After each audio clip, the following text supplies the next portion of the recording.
Hey everybody, Gary Schiebler, Model Life, here at 59th and 1st Avenue. We're at a Greek restaurant called Under the Bridge, and we just got served up this amazing, God, I hate I use that word amazing, it's so overused, this great looking dish. What is this? It's All together, it's called plate? They're spreads. Okay. They're spreads. And what's this one here? That's eggplant, and for some reason the name is just escaping me. I know what it is. It's baba ganoush.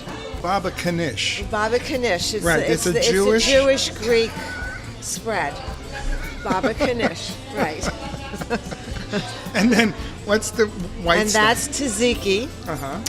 And what is that made That's of? made with yogurt, cucumber, dill, lemon juice. It's delicious. And what's this? And that's tarama, which is a red is it a roe. It's a fish roe spread. I just had a taste of that, and it's delicious. All delicious. It's all delicious. Got a bite to it and everything. Yeah. So. By the way, that's a very pretty necklace. Thank you very much. Where'd you get it? It's a vintage Chanel. No, it's not. You wore vintage Chanel to our interview? Yes, I did. I am so honored. Yes. My necklace is vintage. I'm vintage. No, that's really Thank you. Stunning. Thank you. Tell me about your mom and dad and your grandparents. Were they? Oh my God. Okay. Okay. Yeah. All right. This is important. My grandmother was a dancer. Her mother. She was a Minsky girl. What's a Minsky girl? Minsky was. Explain that for the listeners. Minsky was like Ziegfeld girls, Minsky girls. It was in Burlesque. They put on shows, and it was a big deal to be in their shows. Yeah. Do you remember her as being glamorous and Who, my grandmother? Yeah. No. No? If anything, she was a pain in the ass, but she wasn't. No, but she wasn't. Be a pain in the, she wasn't. No, she wasn't glamorous, and she had a bad hip, but she would always dance. When I was a little girl, she'd always show me steps. I will never forget. And her sister she was one of the very few women in Burlesque that had her own troupe of performers and used to travel around the Now, when you country. say Burlesque, and talk In up the to the 30s. mic. There's a lot of people In the 30s. That works better. In Right. the 30s. In the 30s. So the burlesque shows with the comedians and that kind of stuff. And Not like the burlesque that you think of in terms of stripping. Stripping. No, it was burlesque. There were shows. There were comedians. There were dancers. But she was one of the very few women who had her own show. What was it called? Show. Remember? I have a poster at home. You do? Yeah, I have an old poster of hers. So There was a very famous stripper back then called Ann Corio. And Ann Corio was one of her girls, and she did actually teach Ann Corio how to strip. It's in books. She's in books. Okay. Really? Yeah. Now, Wow. my grandfather, who I don't really remember because they were divorced and he died, he was a high diver. He was one of these people that At Coney dived Island? off all over. He dived off 500 feet. So he climbed up those towers and stand up there? And dive into a bowl of soup or something. Yeah, my mother's side, the Looney Tunes. But he was famous. I'll send you a picture of him also. Please. I love this. This totally. is wonderful. Why doesn't this surprise me? I know. Do you know what I mean? How did you get to Ford Modeling Agency and how did you become a Ford model booker? I don't remember. Of course you don't. No, you don't no, remember a damn thing. Right. I don't remember how I heard of the job. I don't remember that, but I remember I went in and I interviewed with Joey, and Joey hired me, and for me, it was like I was a natural. It was just like a natural thing for me.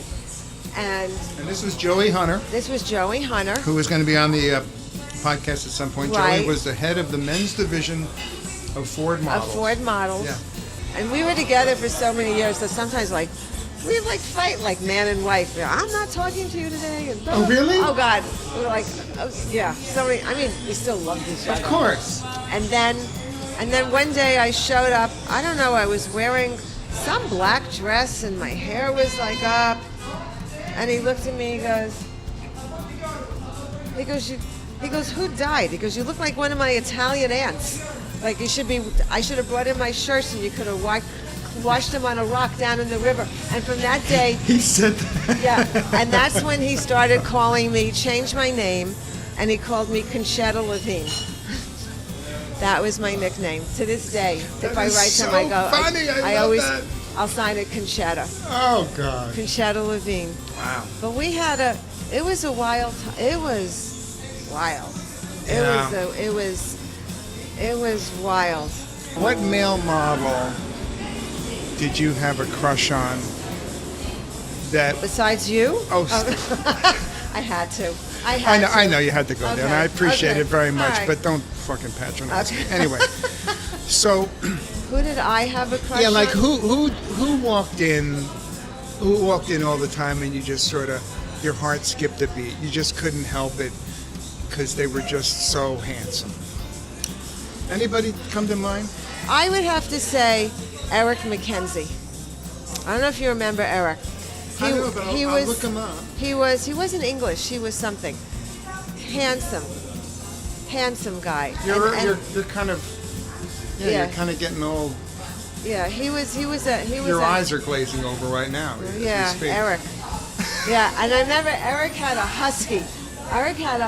And I remember I was having dinner with him, and I met him in his house, and I was sitting on the floor petting his dog, and I don't know if I hit the dog's paw, and the dog just bit me right up my arm. It was like, I was traumatized. I mean, I was okay. Huskies have a screw loose. Yeah, All of them. They do have a screw loose. I've had them. But I'd say Eric McKenzie. There were a lot of handsome guys.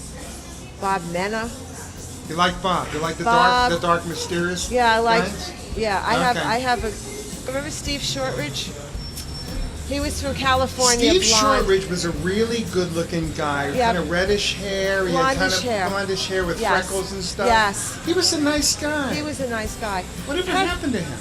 I don't know. I think he went back to California. Did he? I remember at some point, NBC was interested in maybe doing a pilot. Yeah. With it was Steve Shortridge, kind of like a male Charlie's Angels. Bill Curry and I were friends. Okay. Okay, and Bill was with Ford, right, for a while? Yeah, not so much. Not so much? Okay. And Not when I was there. And Keith Gog. Keith Gog. I've Yeah. seen Keith. Keith looks the same. He looks the same. I know He they get looks the together same. with the parties or Right. get-togethers with Joey. Tony Spinelli. He's married to Michaela, who I adore. Right. I Tony mean, Spinelli. yeah. Remember Kalani? He died. Kalani. He's another one. He died. He I was from Hawaii. I'll have to double check on Yeah, that. Kalani Durden. Yeah. And then, do you remember Beto, Brazil? I do remember And do you Beethoven. remember Patrick St. Clair? Yes. I mean, Those were they were like right on the cusp when I came in. Right, but Beto had the heaviest Brazilian accent. You couldn't understand a word. Patrick had the heaviest French accent. And sometimes they'd be up at the agency together and having a conversation. And it was like, neither one of them could really understand either of them. And Beto, he was a funny guy. Love you, baby. Thank you. Gary Schiebler of Model Life. We'll see you soon.